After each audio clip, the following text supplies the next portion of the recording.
For most of us, home exists as a sanctuary that keeps the world outside at bay. For some, eerie sounds and visions turn their safe havens into prisons of fear.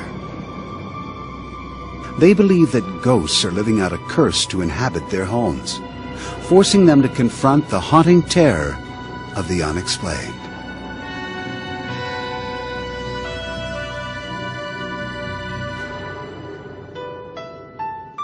Since the day they married in 1987, police officer Tom Brown and his wife Linda had dreamed of owning a home. In 1996, the Browns, with their 2 children, moved into a 3-bedroom brick house on Twin Oaks Court in East Peoria, Illinois. Their dream had finally come true. It quickly became a nightmare on the very first night in the house. Tom and Linda were fast asleep when violent noises rose from the basement 1 floor below. It sounded like somebody was going through all of our stuff in the basement. I got up, I thought, can't be. So I went downstairs, and you could hear just plain as day, somebody's moving boxes around, throwing stuff around. It sounds like somebody was mad, just throwing stuff. Nothing's moving. Nothing's going anywhere. You could hear it, but you couldn't see nothing.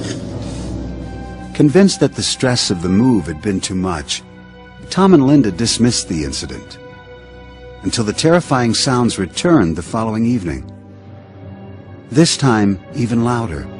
Doors knocked and slammed. Heavy footsteps shuffled on the linoleum kitchen floor, just outside their 3-year-old daughter Chelsea's room. I heard squeaks on the floor, and it was just like someone was walking in the floor. I kept hearing these noises again, and I was just really scared. And I went back in, I sat on the edge of her bed, and I still didn't see anyone out there, but I heard the noises, and it was unbelievable. But it was like someone was watching Chelsea and I. Tom and Linda were beginning to believe that someone was watching them, someone they couldn't see. Then one night, Tom caught a glimpse of something he'll never forget. And the cat is in the living room, hissing and screeching and that, like he's in a cat fight. And all of a sudden, I saw this person dart into my son's bedroom. I got up, I ran in there as fast as I could. Nobody, nothing. I checked the closet, checked the bed, checked everything, and there was nobody anywhere. The Browns, who had always been skeptical about ghosts, began to fear that their new home was haunted. I tried to be rational about it and try to figure out what was going on, and I never could come up with anything. Frightened by the strange occurrences, Linda, who had become a believer, desperately wanted to move. I had had it. I told Tom this was our first house, and I said, we're moving. We are moving in springtime. I said, that's it. I can't handle hearing things all the time and scaring me half to death. Tom, still searching for an explanation, went across the street to talk to Shirley Venyak. Her son had sold the house to Tom. Well, I asked Shirley about noises or ghosts or anything in that, and she had got this dumbfounded look on her face like, I can't believe you said that. And then she said, you hear him too. Shirley told Tom that her parents had built the house and lived there until the late 70s. Her father, Stuart Wall, known as a caring and generally happy man, suffered a stroke in 1974 that left him disabled and deeply depressed. The thought of being a burden to his family gnawed away at his will to live. One evening, he walked to the closet of the back bedroom, where the Browns' 2-year-old son now slept, pulled the belt from his pants, and hanged himself. Shirley discovered her father barely alive and cut him down. As he lay dying in her arms, she thought he was trying to say, I'm sorry. He never did. Shirley told Tom she believed the spirit of her father was trapped in their house, still trying to say, I'm sorry. The story finally convinced Tom that he and his family were living with the ghost of Stuart Wall. Tom felt helpless with nowhere to turn until he read in the local papers about a man who investigated hauntings. Rob Conover, a former private investigator, used to dismiss those who believed in ghosts. Until one night when he set out to prove that a so-called haunted building was a fraud. I was very sure there was nothing there, and things started to happen to prove otherwise. I walked through the door, and as I did, it felt like thousands of little cold icicles blew through me. And it got quiet. And I said, they're gone. And I think it was at that point, I said, there's something to this. And when I came out the next morning, I had a whole different attitude. This experience made Conover a believer, forcing him to change his title from private investigator to paranormal investigator. From then on, he devoted himself entirely to ghost busting. After he spoke with Tom about the supposed ghost of Stuart Wall, Conover reluctantly agreed to investigate. There are a lot of times I have to go tell people, no, you don't have a spirit. This is what's making the noise, whether it be a unruly refrigerator or air circulating through the vents at a certain time, causing a sound that sounds almost human-like footsteps or moaning or screaming or things like that. The Ghostbuster claims, however, that he can tell when a ghost is real. He says he is sensitive to what he calls energies in houses that contain spirits. He searches for supposed cold spots, which he says signal the presence of a ghost. When I walk into an area where there's a spirit, there's a feeling that comes over me that is very hard for me to describe. The closest I can get is to say it's like a cool electrical shock without any pain, from toes to head. After the initial interview with Tom and Linda, I did a walkthrough and definitely picked up feelings. This is the room where it took place, isn't it? Conover sensed the ghost in the same places where the Browns had heard the noises. He was certain that Stuart Wall had become a tormented spirit, prowling the halls of what was once his home, and now his purgatory. Conover resolved to help the ghost find his way out of the land of the living and into another level.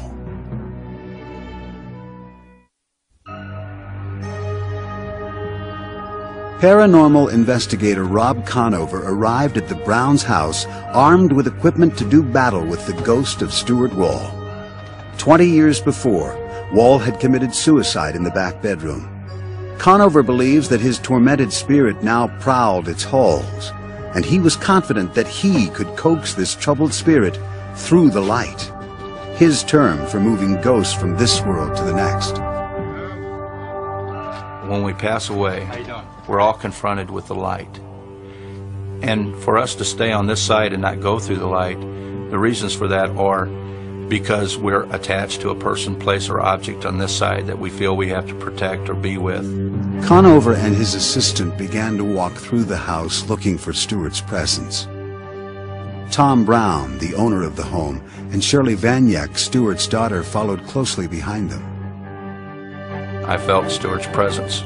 These stockings began to go back and forth by themselves. And I said out loud, so Stuart, you have my attention now. Do I go in the house or do I go in the basement? And at that point there was a loud bang in the basement. So we went down into the basement and his presence felt big time. They focused a video camera on the room, lit several candles, and turned out the lights.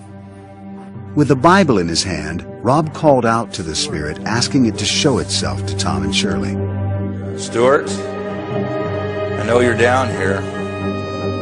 I explained to Stuart that God is a merciful God, and Stuart had been a good person all of his life. He had helped many, many, many people, and I believed that God had a place for him on the other side and was waiting for him. After more than an hour, the supposed ghost still had not responded to Conover, but the investigator was certain of the spirit's presence. I could see Stuart's ectoplasm. The ectoplasm is the energy that goes in front of a spirit that helps him move through the air. It's made up of electricity and energy. And I was able to see that. Again, he pleaded with the spirit to appear, now worried that it might totally ignore his request. And when I had about reached the end of my rope is when the hallway in the basement filled with this beautiful blue light that was very dense. You couldn't see through it at all. I didn't see the light at first until Shirley nudged me and said, "See, look." And then I moved my head over and saw it, and if I would never saw it, I'd never believed it had happened. To me, it was like a bluish green light. It was extremely bright, like a welder welding. Then, in a matter of seconds, the blue light faded away. It was at that point that I took my Bible and I stood up and made contact with Stuart and helped Stuart cross over into the light. The house felt like you had 150 guests in the house and you was cram-packed and you couldn't fit another person in, and all of a sudden everybody just left and shut the lights off. It was just a very empty feeling, like nobody was there no more. And you was all by yourself. Conover says at that moment the ghost of Stuart Wall left the house forever. The investigator immediately turned to the camera, excited about seeing the event on tape. This is what they saw. Yeah. Guys? Oh, look at the light. Tom, being a policeman, said, "I want to look at your videotape because I know that light's on the videotape."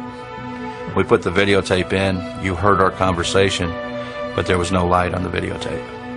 And Shirley said, "Why?" And I said, "Because we were the only ones meant to see that light." Since that night, calm has returned to the house on Twin Oaks Court. The mysterious sounds and terrifying visions are gone.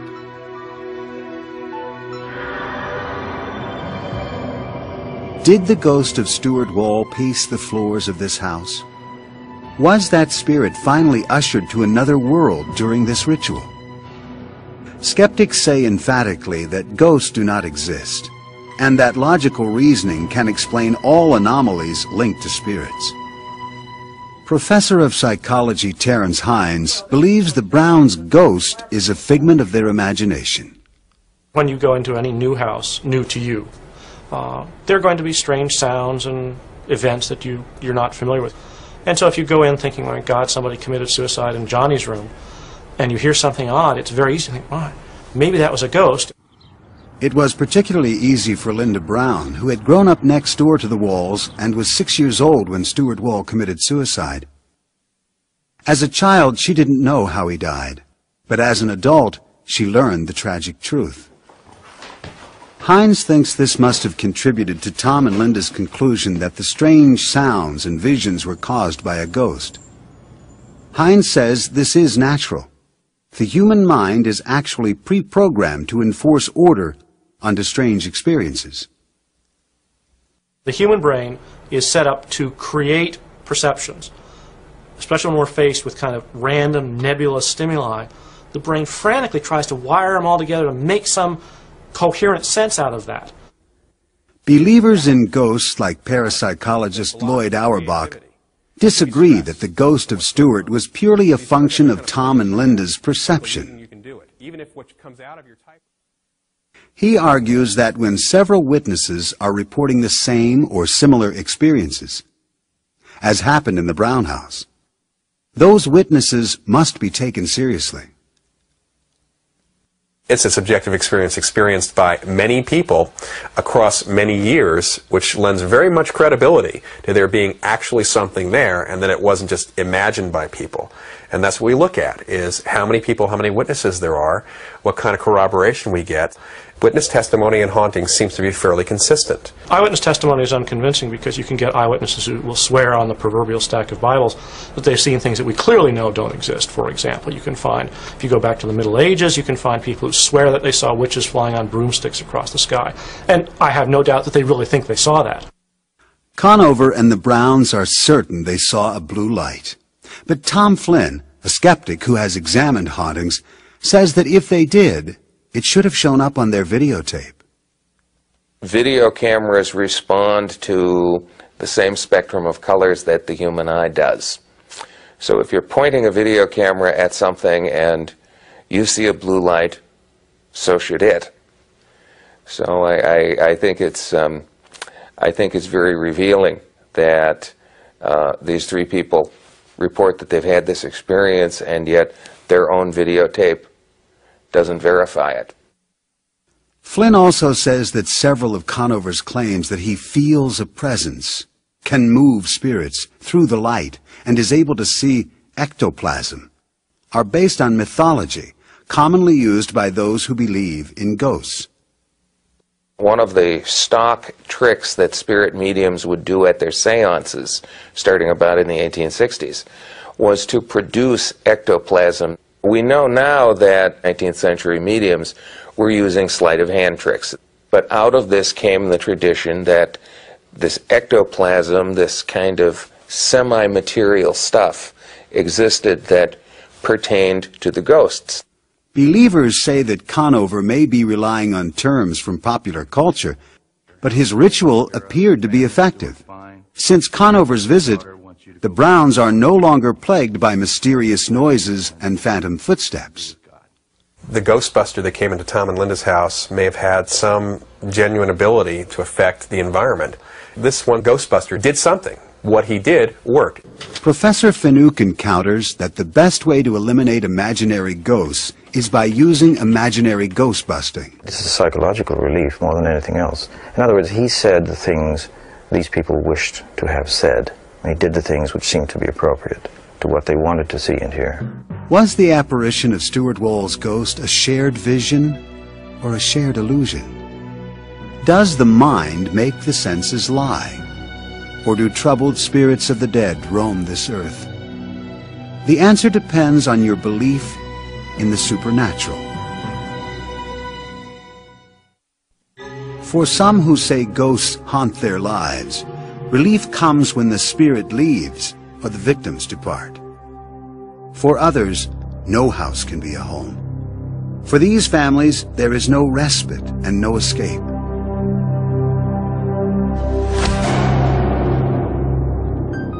A painful divorce in 1968 left Beth alone with a small child and little money. She was rebuilding her life when she met Bob Batesel a few years later. They fell in love, got married, and Bob adopted Beth's daughter, Leah. In 1971, when the Batesels moved into this two-family house in New Brunswick, New Jersey, the young family's newfound happiness would be fleeting.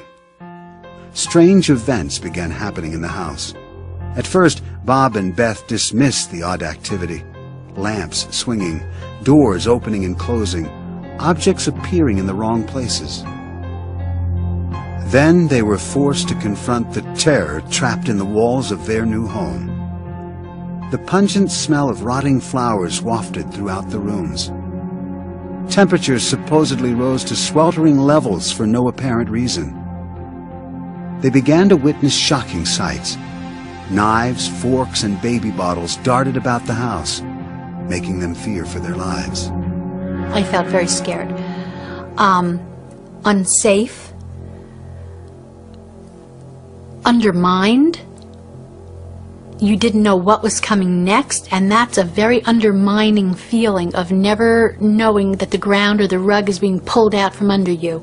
So you didn't know what to expect, so you were always aware. So the stress level was very high. The ghastly events escalated. The Batesels claimed they were attacked by small objects hurled about the house by unseen forces. I had some friends over for lunch, and just out of nowhere, the bathtub stopper, a round bathtub stopper, just came flying between two of us that were seated at the table as though someone just threw it. The moving objects became even more threatening. One night, Bob and Beth were paralyzed with fear as they watched a lit cigarette drift down from the ceiling. We just didn't know what to do because we didn't know whether to reach out and grab it, if someone were actually holding it that we just didn't see. If it hit the floor, would it start a fire? We just didn't know what to do. The enormous stress from incidents like this forced Beth, who had never believed in ghosts, to confront what seemed very much like a haunting. Word of the Batesels' ghost spread, and a spiritual group interested in paranormal activities asked to conduct a seance in their home. Bob and Beth, at a loss for an alternative, agreed. We felt we were drowning in a sea of phenomena that we could not explain. We had never had this before, we didn't know anything about it at the time, and we needed help. The group gathered with Beth and Bob around the dining room table. They closed their eyes and joined hands. When the psychic called out to the spirits, the ghost began to speak through her. Beth secretly taped the proceedings. Can you tell us your name? It's my land. And you get out. Well, if we could investigate to see if it is your land, maybe we would get out, but you'll have to help us and tell us what your name is. My name is George Baxter. George Baxter? This land belonged to me. I bought it in the year 1872. Now you look that up, mister. We will, George. The next day, Beth went to the New Brunswick Library to research the history of the house. She discovered a George Baxter had bought the land in 1872. Beth was stunned, but Bob remained skeptical until a few weeks later, when they found threats written in lipstick and marker on the walls and mirrors. Now Bob was certain that his house was haunted.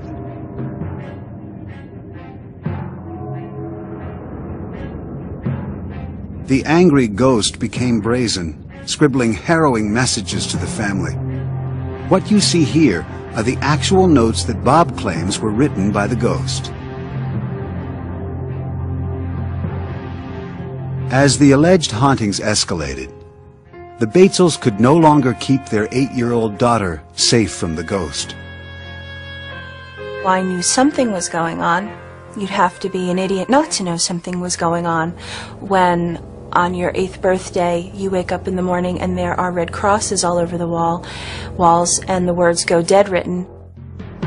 In 1972, Beth gave birth to their second daughter, Lisa. The threat to both children loomed larger. According to Leah Batesel, by that time the ghost had already done irreparable damage to her childhood.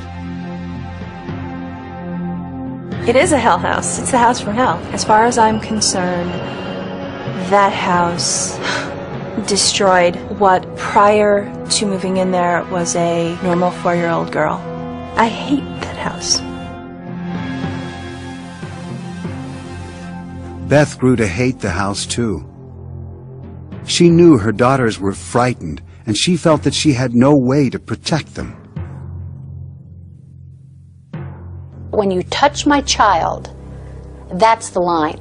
And that's what happened. There were a number of incidents, a couple in particular, that were very, very focused on our children, and we felt that that was it and we had to leave. Unwilling to do battle with their ghost any longer, the Batesels packed up all their belongings and moved, certain they were leaving the violent spirit behind. Their desperate attempt to escape only took them deeper into the mystery.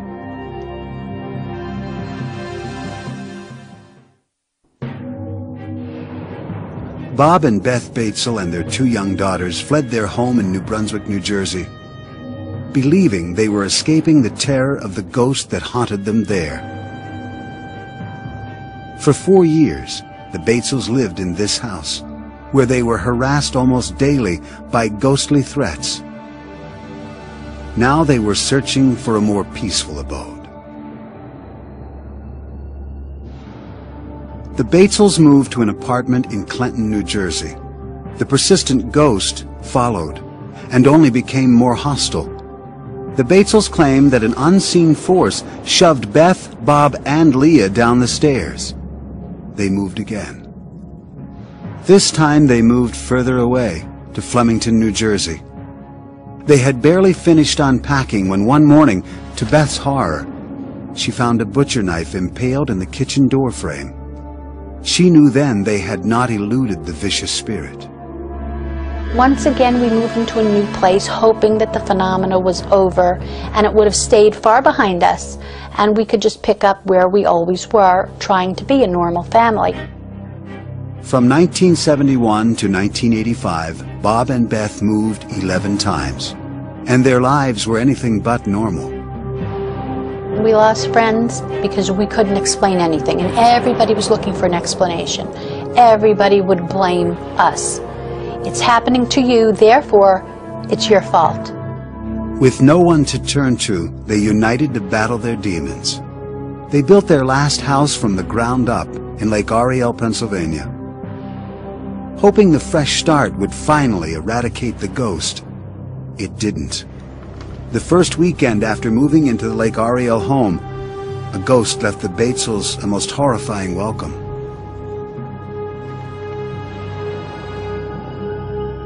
It was well past midnight when the Batesels were startled out of bed by hysterical crying.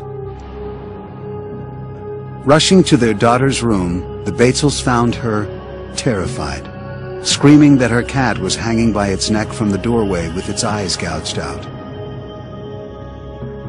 The Batesels saw nothing. This ghost-like apparition had disappeared. Several nights later, the Batesels were again startled out of their sleep as the glass in picture frames hung in the living room spontaneously exploded, shattering glass throughout the house. It's really difficult to describe how you feel when you're in the middle of a whirlwind. But we have stopped asking why because we're too busy dealing and living with it. Most reports of hauntings link the ghost to a place. The Batesels believe that in their case, ghosts come to them.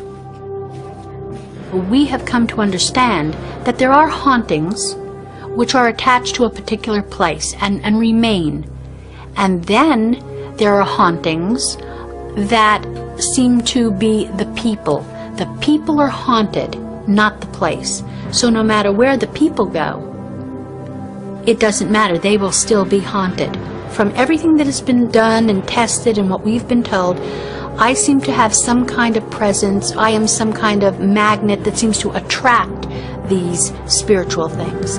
The Batesels, physically and emotionally exhausted, say they can no longer try to escape the ghost. They remain in their Lake Ariel home, resigned to its hauntings and uneasy about what may lie ahead. Do the Batesels somehow attract hauntings and spirits wherever they live? Or do they create their own demons? For scientists like Nobel Prize-winning physicist Leon Lederman, the answer is simple. I would just flat out say, you don't have haunted houses. You have either some gullible people or some dishonest people who are making this all up. Science has no room for ghosts. Psychologist Carl Schlotterbeck has found room for ghosts. He investigated the Batesel stories, came to support the family's claims, and joined Beth Batesel in co-authoring a book about her experiences. I became a believer fairly quickly. You could walk through the house and feel in different rooms. In one room it was difficult to breathe even. And recordings made in that room were fainter than they were in the rest of the house. In other places you could feel things in the air. Schlotterbeck believes the Batesels found ghosts at each of their households because the entities were attracted to certain inviting qualities in Beth Batesel. One investigator referred to her as an undeveloped psychic, perhaps. Other people have just referred to her as a magnet, that her warmth and her caring about people actually extends into the other world, and that lost souls who haven't crossed on find her a warm and comforting presence to be around. Lederman points out that none of this is scientifically verifiable. The scientific method demands much more than impressions and feelings to validate a claim. To claim that I see this, I have to prove it. The burden is on the owner of that site or the writer of the book. And in 400 years of innumerable claims, no one has ever succeeded in convincing the scientific community. Parapsychologist Lloyd Auerbach finds proof in the Batesels' reports of objects floating and moving through the air. He says that when some people are under stress, Their energy can levitate objects. It's a phenomenon called psychokinesis. Psychokinesis is the ability that we have identified in parapsychology of the mind to directly affect matter or energy, to move things. There's usually a living person there whose mind, or subconscious mind typically, is letting off steam or reacting to stress and is using psychokinesis, mind over matter ability, to move those objects around. Laboratory study after study has tried to find evidence for psychokinesis and hasn't found it. The, again, eyewitness reports of something moving from here to there are very unreliable. Many scientists think psychology offers the best explanation for the happenings at the Batesel households. Psychologist and retired Professor Robert Baker says that in over 50 years of investigating claims of hauntings, he's found ghosts in only one place. In the human mind. It is an invention of the human mind, and they have invented ghosts because ghosts provide a great deal of psychological satisfaction to the people who believe in them. It fills a gap, a void in their lives. Finucane suggests it may be easier for Beth to confront imaginary ghosts than face real issues. Ghosts can be used by particular members of the family for their own purposes, as a method of self-defense, if you like, psychological self-defense, when things are going badly in the rest of the family's existence. Perhaps this is a way of seizing upon some degree of certainty for those people involved, or those individuals involved. Perhaps this is a way that Mrs. Batesel, in her own case, chose to solve some of her dilemmas as they arose in her family. Are the more than 20 years of the Batesels family's supposed hauntings the work of active spirits or an overactive imagination? Skeptics and scientists point to the lack of compelling evidence for the Batesels' claims. Believers note simultaneous sightings of ghostly events and knives driven into door frames. And they see the work of the unexplained.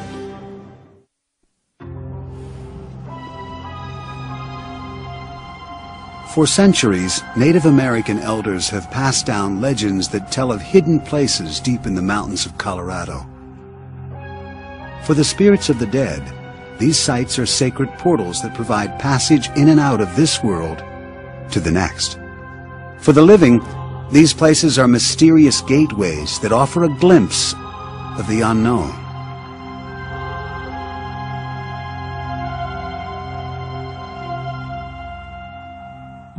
Steve Lee, a truck driver from Dallas, was on a new delivery route driving through the mountains of Colorado. He found the beauty of the area so captivating that he moved his family to the middle of the Black Forest, 20 miles north of Colorado Springs. He bought a log cabin on 5 acres of land, and the boys quickly took to roaming the woods. The forest gave the children a sense of freedom and adventure. Steve took many pictures of his sons to send back to his friends and relatives in Dallas. From the start, he found that strange lights appeared in the photos. I noticed orange beams following around one of my youngest son, and my oldest son I would notice a greenish glow following him around. And soon after that, we started getting things in the pictures like dogs and faces that shouldn't be there. At first, Steve dismissed the pictures, believing that something was wrong with his film. The mysterious lights and phantom fog continued to appear in his photos. Steve became obsessed with taking pictures, and each new roll of film brought more frightening discoveries. Some parts of the house were more active than others. When Steve took pictures of the mirror over his dresser, he was terrified by the reflections staring back at him.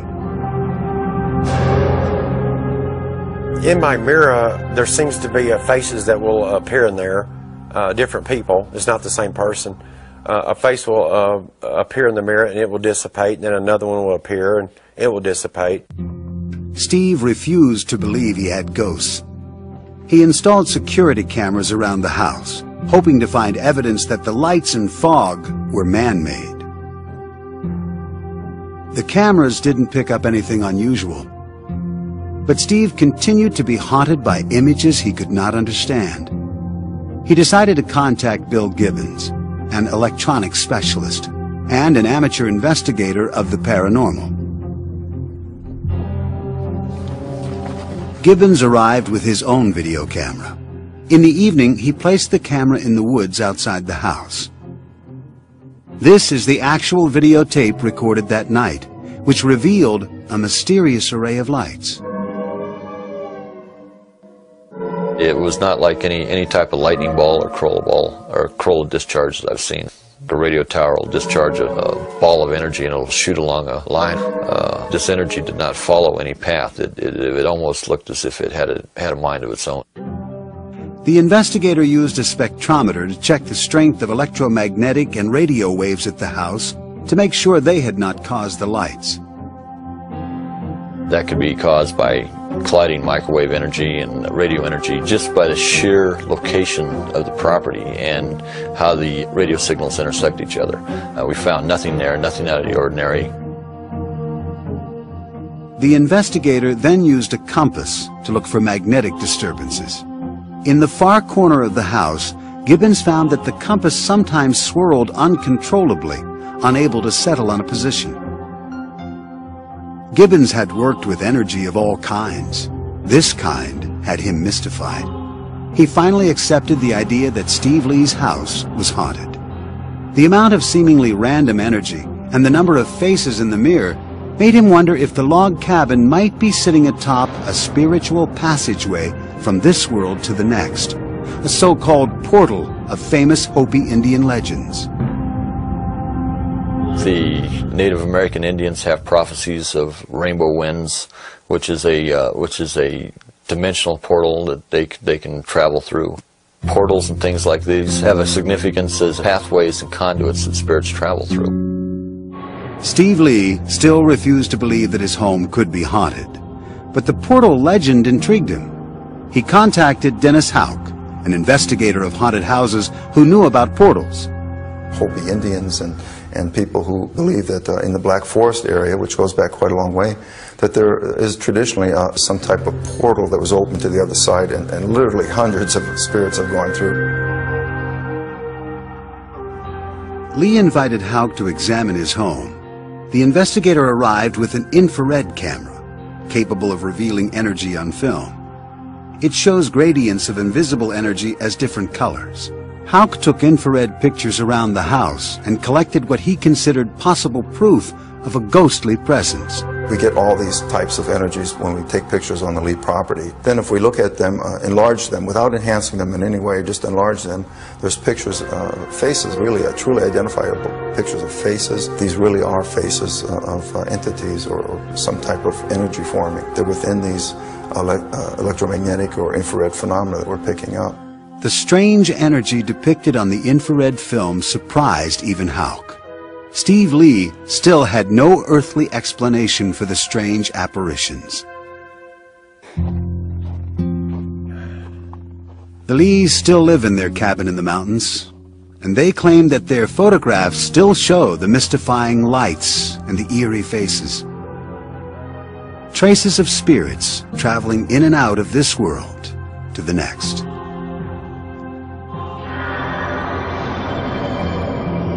Is the Lee house filled with spirits moving through a legendary portal? Are the surprising photographs evidence of a new kind of energy that allows ghosts this passage? Scientists and skeptics offer a resounding no.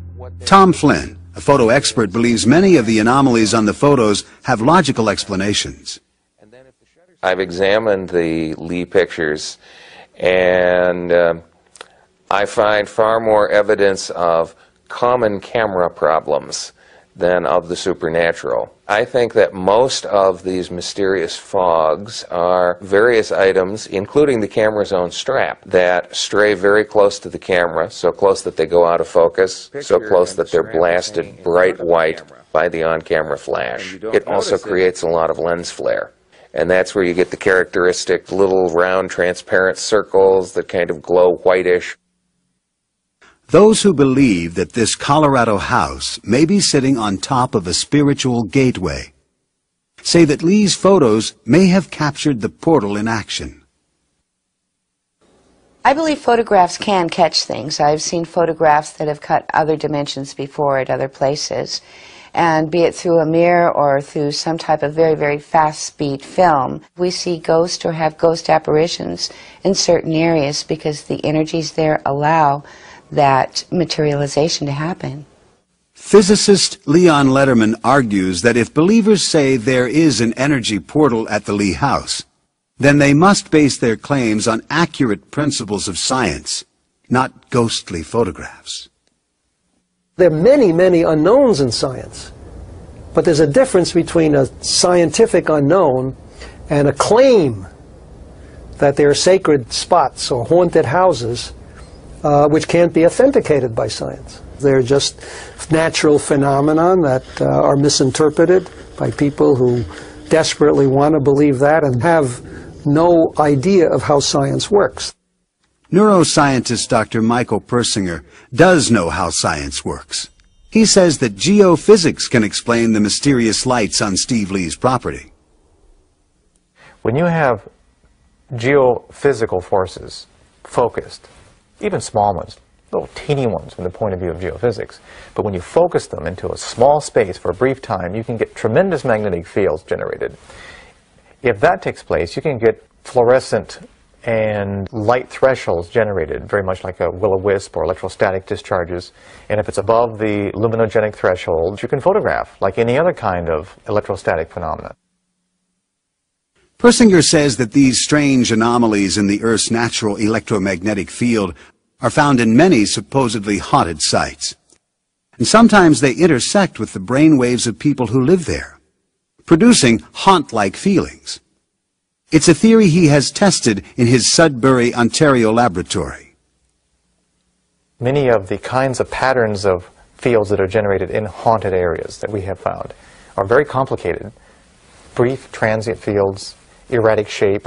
If these forces stimulate the brain, you could have feelings of a presence, the sounds of footsteps or movements or voices, and of course that ever-present presence, that there's something looking at you. All of these symptoms mirror events described by the Browns at the height of their supposed haunting.